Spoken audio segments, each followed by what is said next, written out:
Okay, in today's episode, we're going to talk about the story that has dominated real estate all this week. And this is the last week of October, first week in November 2023. And that is the civil trial where the jury found that the National Association of Realtors, Keller Williams, and Berkshire Hathaway had conspired to inflate commissions, making homes more expensive and harder to sell and more expensive to sell by absolutely forcing sellers to pay for the buyer's commission. Now, what does that mean for the market today? Quite honestly, nothing, because it's already going into appeals. And this is one of those, it's almost $2 billion in damages. I think it's $1.78 billion. When you have that kind of award, the attorneys are licking their chops because there's a bunch of money to be made, far more than 3% or 6%, more like 40%, but that's another story. The reality is, the heart of that lawsuit was that some class action attorneys were really smart, and they said, okay, where's a sector with a lot of money in it that we can get a lot of people angry because people are making money? And I'm oversimplifying, but basically they went after a group of people that agreed to become the primary people of the class action, primary plaintiffs, and file the suit. And that suit's been going on for years. It's been going on for years. And it finally got to a jury, and a couple of companies did settle last month. And Keller and National Association of Realtors and everybody else wanted it to go to the jury. And it did. And I've spoken to a couple of attorney friends of mine who work on civil litigation, and they seem to think that there were some procedural points that are going to make a very good ground for appeal, and that there was some, I guess evidence is the right word, that was not presented, were not allowed to be presented, that would have possibly changed the verdict. But, ultimately, what does it mean for the market right now? Nothing. Not a damn thing.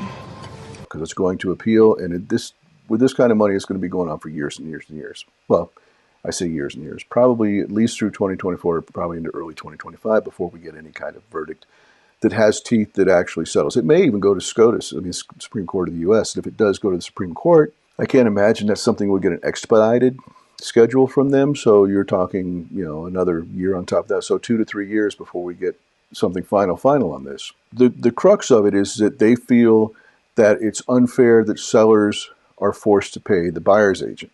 That's unfair. It's incredibly unfair. What happens is, if you haven't sold a home in the last 35 years or so, what happens is the listing agent sits down with the seller and says, okay, Mr. Seller, we're going to sell your house for X amount, and here's what I charge for commission. And commission's also always negotiable, but that doesn't mean that it always has to go down. And Kirsten and I have certainly walked away from plenty of deals where we could have had the listing if we were going to severely discount our commission. But, at this point, 20 years into it, with a ton of experience and well-rounded experience, we're going to charge more than, Johnny 3-Day might, who's desperate for a deal and will say anything to get a contract signed, and then you get what you pay for. So that is what it is. And sometimes it's gone the opposite direction. We've actually got 7% listings in the past where we had to do a lot more than normal. For example, where the 7% usually comes in is when we have a situation where the parents have passed or the last surviving parent has passed, the house is full of stuff, the beneficiaries, whether they be kids, family members, whatever, live in other states. They either can't afford to come in or they don't want to come in and deal with it. And we say, okay, we'll help facilitate everything, but there's a cost involved with that because now we have to roll up our sleeves and get far more involved in a deal than we normally do. Whatever needs to be done to get the house ready for market, we'll do all that. But that's a 7% deal because we're rolling up our sleeves and doing more than we normally have to do. Everything's negotiable, but it cuts both ways. And it always has been, always will be. I mean, in most states, it says right in the listing contract, commissions are negotiable. It's disingenuous on part of the attorneys, but the way they framed it was brilliant because look at the verdict they got. You sit on a throne of lies. But so let's unpack that a little further. So when you sign the listing agreement and you agree to pay the brokerage of the listing agent their fee, their commission, let's keep it at 6% for round numbers. But that 6% is then split between the buyer's agent and the listing agent. The concept of buyer's agent is actually relatively new, and it came out of a lawsuit similar to this, go figure, back in I want to say the first time I can remember hearing about buyer's agency was probably like 1990, even very early 1990.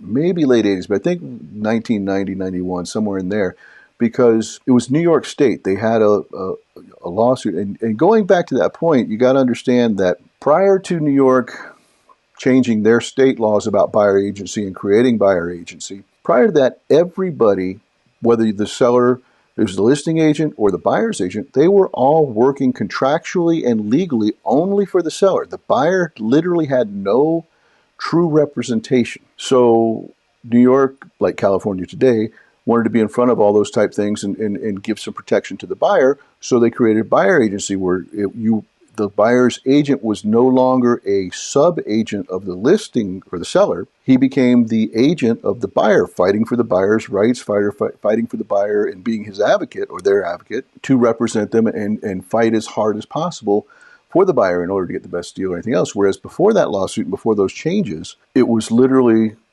the seller had the listing agent, and then the buyer, the guy who represented, the agent who represented the buyer was literally a sub-agent of the seller, working for the seller to help facilitate the deal. So one of the downsides of this, and quite honestly, every time the government gets deeply involved in a sector that the people who are making the laws don't spend a lot of time in or have never spent any time in, things get messed up. Let's say that this lawsuit goes to the Supreme Court and they say, nope, buyer's agents are bad or buyer commission is bad, whatever. And buyer's agency goes away. Because here's the reality of the situation. If the buyer's agents aren't getting paid, the buyer's agents aren't going to be buyer's agents. Hard stop. That's human nature. Nobody works for free. Who pays for that? First-time buyers, most definitely, because they're inexperienced in the market. They typically can't afford to pay an extra 3% to a buyer's agent, or I say 3%, however much. It depends on your market. Some markets, 6% is the norm, simply because that's what everybody's paying. And then there's other markets where it's far less than that, but they get less representation, and there's a lot of litigation. Whole different conversation. The reality is, if the buyer's agent goes away, we're back to where we were 30 years ago, which everybody decided was a really bad idea because the buyer doesn't have any quality representation, if you will. Let's unpack that a little bit further. Let's say buyer's agency doesn't go away and that the listing agents or the sellers aren't going to agree up front to pay buyer's agent commission. What happens? You got some options. You've got, if I'm the buyer's agent and the seller's not offering anything, we're going to write the offer in such a way to where there's a 3% credit coming from the seller to the buyer. The buyer and I will have a representation agreement stating that they're going to pay us X amount commission. We'll negotiate that, and whatever amount we negotiate is what's passed on to us, and then that'll get taken care of through escrow. So we're still getting paid that 3% or whatever the percentage may be. We're just having to negotiate for it. For 20 years in the business, I don't mind negotiating. It's what we do for a living. If we have to negotiate a different way to get our buyer's agency for the times we do represent buyers, that's fine. Quite honestly, we've always been listing agents. We're going to focus more on listing agents, and then we'll wind up with more dual agency. And dual agency is where the listing agent represents the buyer as well. Not always a fantastic thing. Matter of fact, some states outlaw it where you cannot represent both sides because there's an inherent conflict of interest. The listing agent already has a pre-existing relationship with the seller because they met them before they went on market and they've been dealing with them all this time. So it's very hard for a listing agent to fight harder for the buyer than they do the listing agent. They typically will find a medium win-win and nobody gets a leg up on the other, and the best deal that can be negotiated typically does. That's not necessarily a bad thing, but there's also the situations where the listing agent has a very good relationship with the seller and the buyer comes in not knowing that they can negotiate or not knowing what they're negotiating for or whatever, and they wind up with a suboptimal deal. That comes into play. And it's not as if that doesn't happen even with buyers agents getting paid. There's plenty of agents who are not great at what they do out there. And you only get really good through doing a lot of deals. And that only comes with time and experience and everything else. So not trying to disparage buyer's agents because there's good ones and bad ones in everything. There's great listing agents. There's very poor listing agents. They're out there, just like any other sector you look at. But if you start making it harder for buyer's agents to get paid, you're going to wind up with the buyers who can't afford to pay their buyer's agent out of pocket, not having representation by the best buyer's agents. Whereas right now, if the buyer's agent's commission's already a known factor, meaning when you go to the MLS, when you're looking, you can see how much commission is being offered by that seller or by being conveyed by the listing agent to pay upon successful closing of the home. So even if it's somebody who makes $1 million a year, they can see when they're working with the buyer, they have a good idea of what they're going to get paid, and that's fine. And if they realize they're not going to get paid, it's an issue. 10 years ago, maybe 12 years ago. Commission became a searchable field in the MLS on the agent side. Kirsten and I actually fought pretty hard against that. With the local board we were at the time, we thought it was a really bad idea. We didn't think that commission should come into the conversation at all because, the right house for our clients our buyer clients is the right house regardless of what it's being paid. Like we've been paid over 3% on some properties.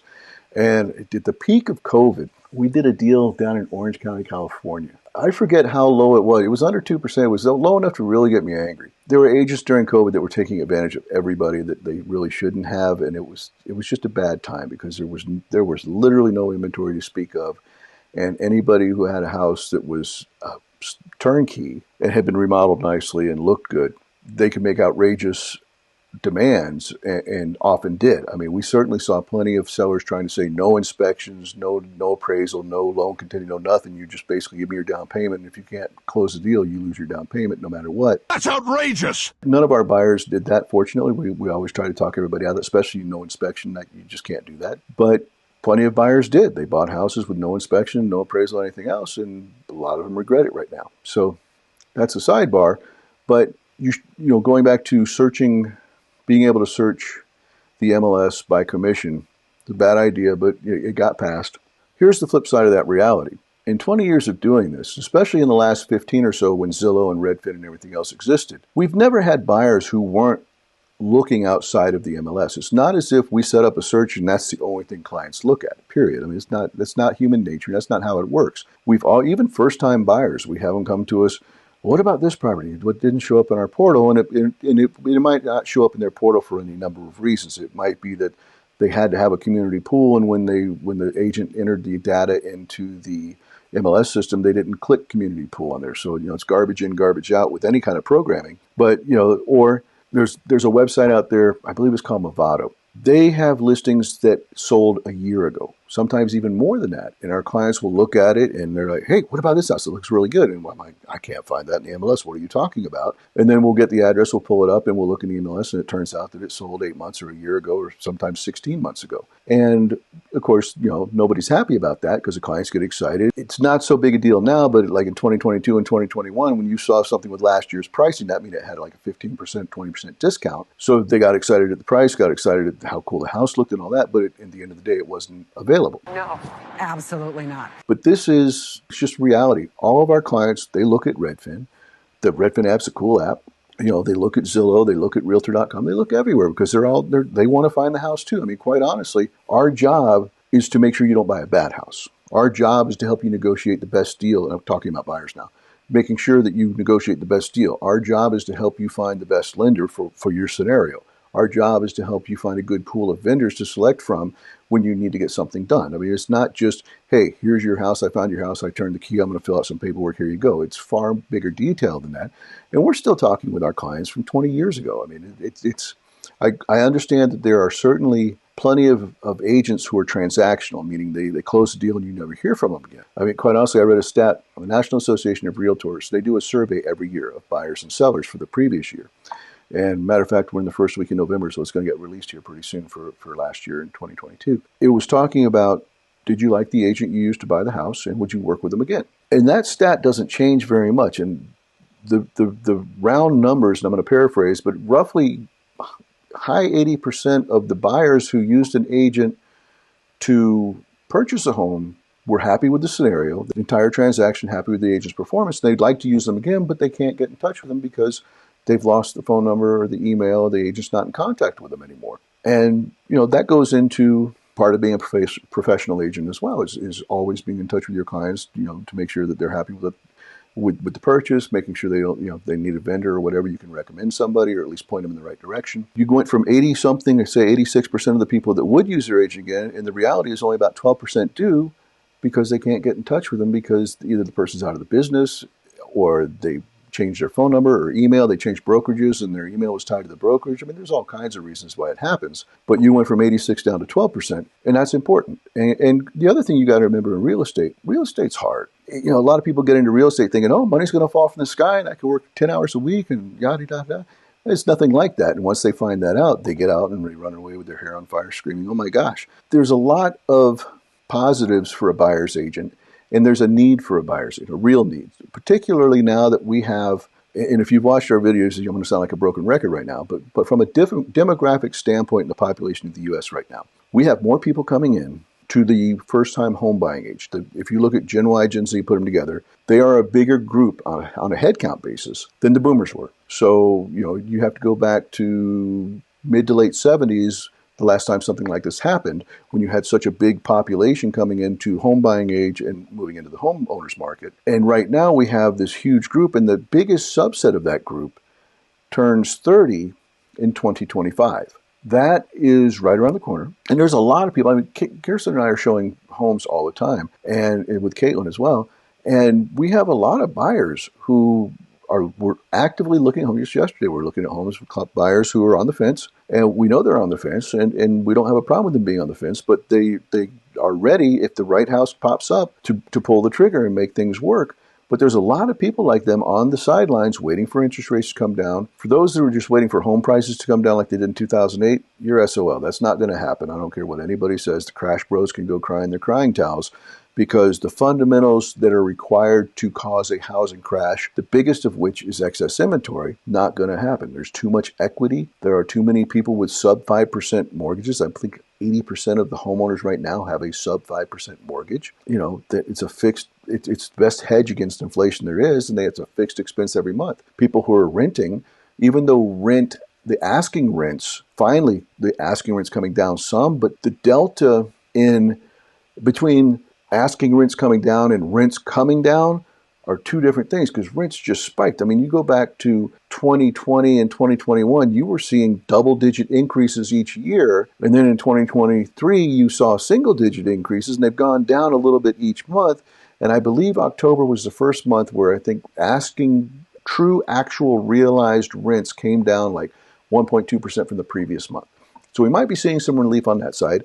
And here in Boise, it's a little weird because we got a lot of rental inventory that's coming up on the market right now, where they've built a lot of multifamily rentals, which have not historically been available here. And now they're starting to come online. And as they come online, that creates more inventory. So that brings pricing down. So we may be an anomaly there, or maybe nationally, everybody's seeing the same thing where rents are coming down some because there's pressure on wages. There's pressure from inflation as far as what disposable income or discretionary income people have. So all of that's things we have to look at. The rent, people complain about 8% interest rates, and I understand that, but rent's 100% interest rate. You're making zero equity on there. There is no portion of your rent that goes towards reducing your principal amount on a loan or building you equity. But you have to be able to purchase. There's plenty of people who right now have great credit, but they just don't have the down payment, or they don't have the continued ability to make the size payment that would be required for a homeowner, to own a residence and the mortgage that comes with one at the prices they are right now. That is what it is, and you just got to work through that. So let's circle back. Buyer's agents versus no buyer's agents. It's easy to point and say, oh, look at all the money. I mean, look at all the money the attorneys are making off this lawsuit. They're not at 6%, I promise you. You also have to look at the value they bring, all the tasks that get done, all the services provided. It's not as clear cut or dry as the attorneys would make it, but that's how they got it past the jury and got the verdict they wanted. So let's talk about discounting. Oh, discount. Because a big part of it was like, oh, it's costing too much. So if discounts were the key to happiness, Redfin would be the biggest brokerage in the entire country, hands down, and everybody else would be out of business. I'm the king of the world! Because Redfin discounts. That's their whole thing. Matter of fact, they're pushing out press releases on a daily basis from their CEO saying, yes, we saved $1.5 billion for people and all this other stuff. The reality is, Kirsten and I have gone into listing appointments where we were going up against Redfin. At this point, I've lost count. I mean, we're talking dozens of times. We were in the Los Angeles market for 20 years, and one of the most hyper-competitive real estate markets in the country, one of the top three, honestly. We beat Redfin every time. We never once lost out a listing appointment where we knew the client, the seller, was talking to Redfin and talking to us, and we never matched commissions with them. We always charged more. We always got it. We always sold the home for more than Redfin had told them the home would sell for, and they were always satisfied with the process. So people care because, quite honestly, for most of us, when you sell your primary residence, it's going to be the biggest sale or the biggest purchase or one of the biggest sales or purchases you do in your life, and you want an expert to help you facilitate that, to ensure the process goes smooth, to ensure that if you're the seller, that your home is marketed in the most aggressive manner possible, that it looks the best, that it attracts the greatest number of buyers, and that you get enough buyers there to get the highest price the market will bear for your home. Conversely, if you're the buyer, you want to make sure that you have an experienced agent negotiating for you, making sure you're not buying a bad house, making sure that you're not buying a house with built-in obsolescence, bad location, bad design. There's a whole bunch of things we have to look for. I mean, quite honestly, if you look at our Yelp reviews, we've talked people out of far more houses. I mean, we've talked people out of thousands of houses at this point in our career. It matters because we want our clients 20 years from now to be happy. We've got clients that when we handled their first transaction for them, they had one child and one on the way.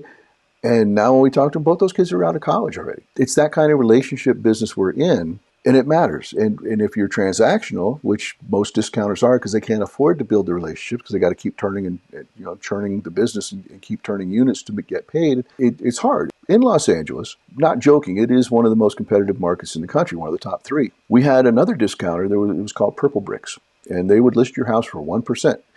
There was one called Rex. Matter of fact, they've got a bunch of press releases out there right now. They didn't pay anything at all to the buyer's agent, and they would sell your house for like 2%, I think it was. You know what? Neither one are here anymore. And if that was the key, if being the absolute cheapest you could be mattered, they would be dominating the market right now. There's factors of human nature that they're not being entered into the equation, or they're not being considered in the equation appropriately. I feel that, Sergio. Just due to the emotional attachment and the financial attachment to buying and selling a house in America today. It's expensive. I don't care what market in. You go find the cheapest market you can. Even in those markets, if you're in that market and you're buying a house for $120,000, $150,000, or maybe even less, that's still a lot of money to you. You're not buying it for fun. Unless, if you're in that market, there's a reason you're in that market and you're in that geographic area. And that's still a lot of money for the area. So it matters. But the fact that the discounters in an environment that has millions of people in it, which is a great sample set, and in Southern California, you can run the gamut between the Inland Empire and Malibu. And Beverly Hills, you can go from $150,000 up to $80 million or $100 million. So you have everything in the price spectrum in there. And if discounting were the key to happiness, those two firms, along with Redfin, would own it. They really would. And they don't. They struggle. Even Redfin, which is the biggest of the discounter group, struggles in LA. They do a lot of units, but when you consider how many total units get sold, they don't have a gigantic market share. Why is that? Part of it's experience. Part of it is the agents who are really, really good at what they do want to get paid for what they do, and they don't work on salary, and they don't work on discounted commissions. That is what it is. I mean, it's negotiable, but you got to understand negotiations work both ways. You get what you pay for in anything in life.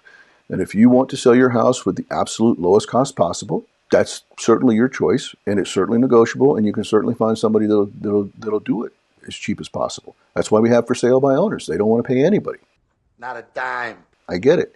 But on that spectrum, if you want to get the literal highest net amount that you walk away with after all is said and done and the costs are done and all that, the statistics don't lie.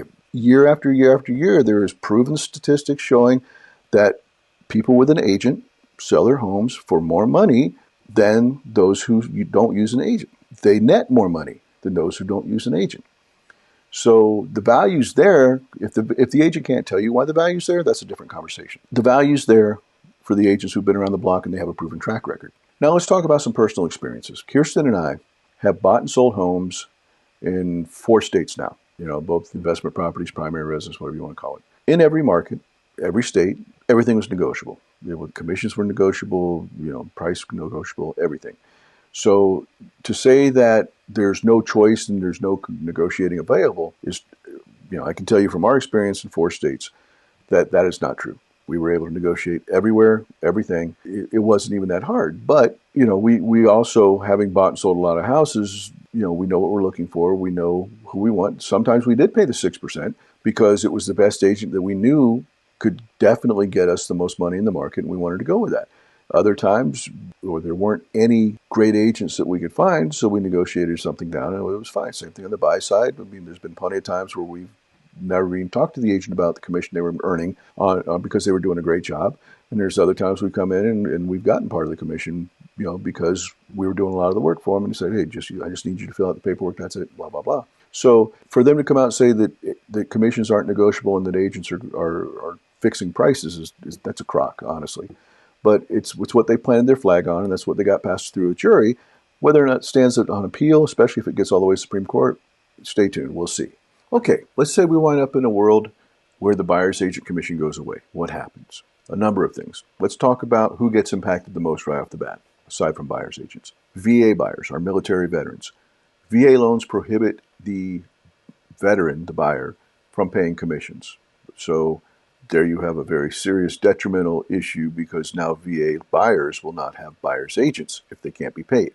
Number two, FHA loans. There's typically a 6% cap on the total amount of credits that a seller can issue. So if a buyer's agent swings and hits one out of the ballpark and gets a full 6% credit out of the seller, and 3% of that's going towards the buyer's agent commission, now there's only 3% less for the buyer to use for closing costs, whether it be for future insurance, future taxes, future HOA dues, who knows. But that's money that the buyer could have used for other costs that now is going towards the buyer's agent commission. And it's not to say that if the seller was paying 3% buyer's agent commission that they would have agreed to a full 6% credit anyway. Who knows? But these are the things you have to look at. With a cash buyer, it doesn't matter because there's no governor or throttle, if you will, on how much of a credit they can get from the seller.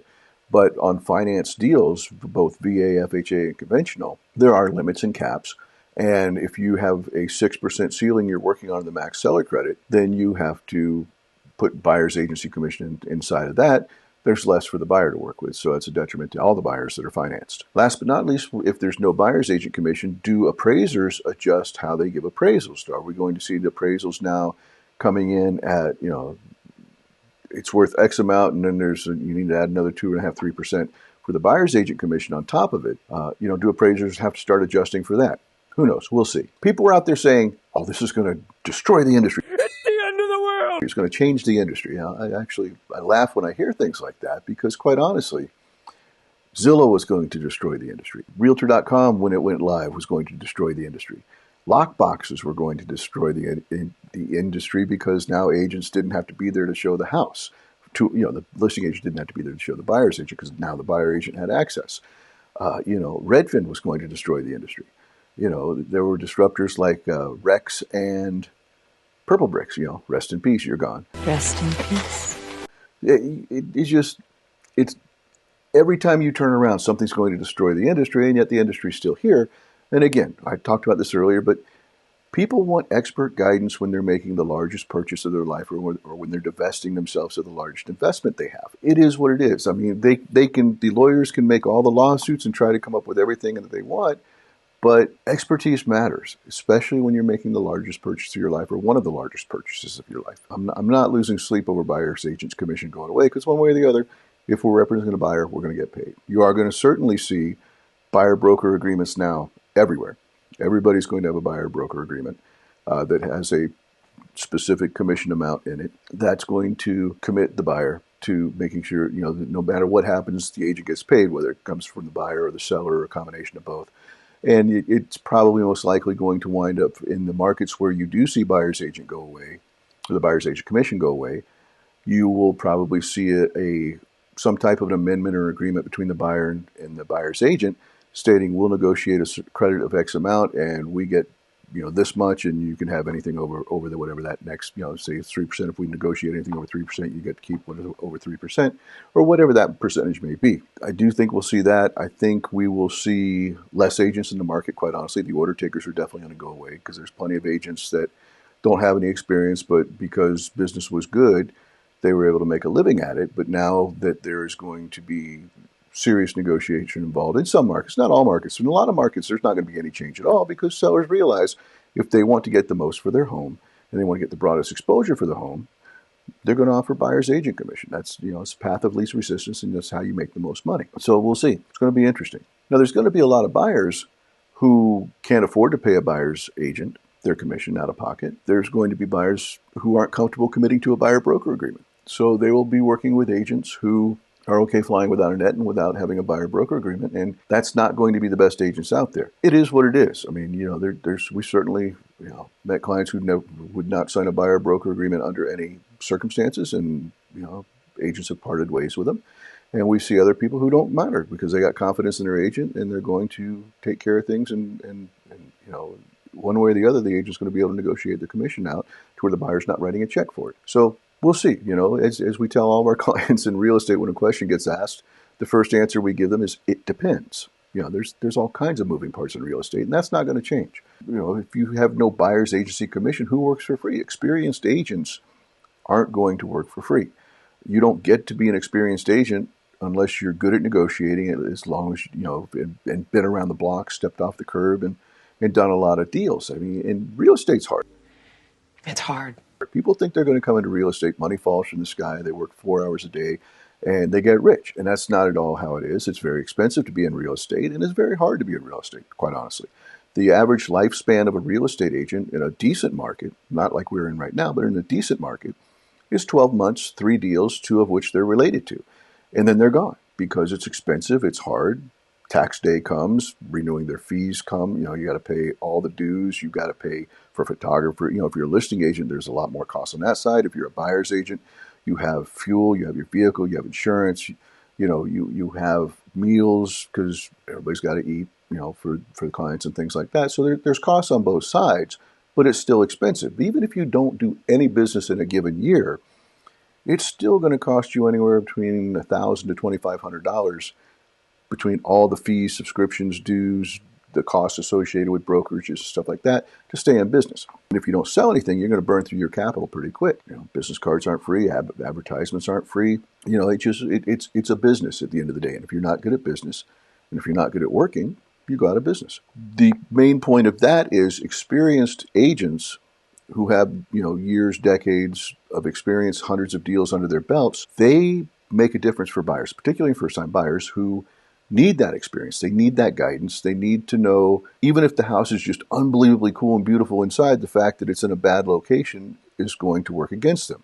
If you're getting a screaming deal on a house today, there is a very good chance that it is an issue that can't be fixed, like location or bad schools or who knows what. But that deal that you get today when you buy that house, you're going to have to give to the next seller. So you're really limiting the return on your investment because you're buying something with some kind of built-in obsolescence in it. And even though it looked like a deal, when it comes to when you go to sell it, you've got to give that same deal to somebody else. It's not a good deal.